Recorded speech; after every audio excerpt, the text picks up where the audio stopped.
Hello, Mrs. Reinhardt's class. Flat Stanley and I are here in Philadelphia, Pennsylvania, standing in the most historic place in the entire country. Behind Flat Stanley and I is Independence Hall. That is where the delegates to the First Continental Congress sat and spoke about the future of this country, your country.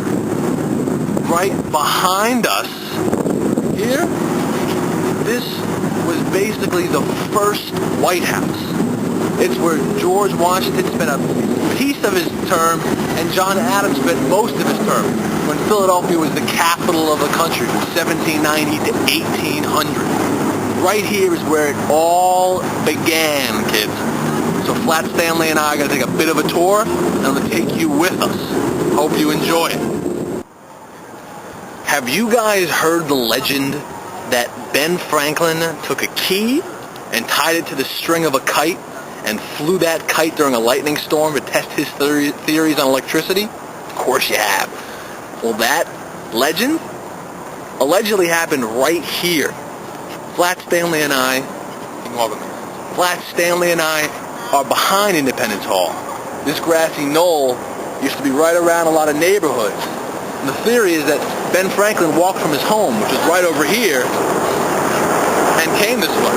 Of course, it happens right here. This is the original building of the first public library. And over here to my left, Flat Stanley and I just saw the first Supreme Court building. It all happened right here, and Flat Stanley is having a ball.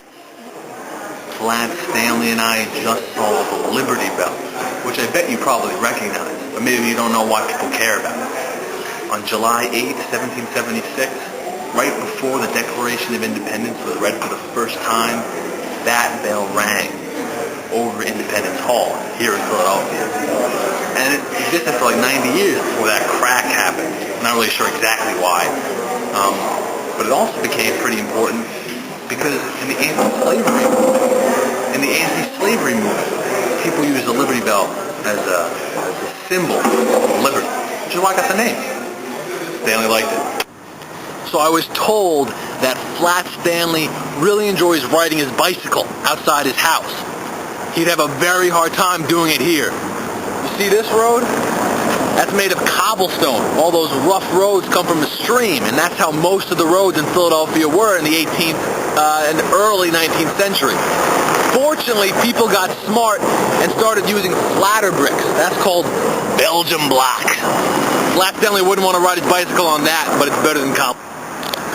I've also brought Flat Stanley to Center City's Love Park, where currently you'll see Flat Stanley's going to partake in a commercial for the Greater Philadelphia Tourism and Marketing Corporation, boosting Philadelphia and wonderful sites such as the noted Love Park, designed by Edmund Bacon, and the Comcast Tower, and one of the largest buildings in the country, of course, but also City Hall, the largest municipal building in the country. Flat Stanley enjoys size and girth. So here he is.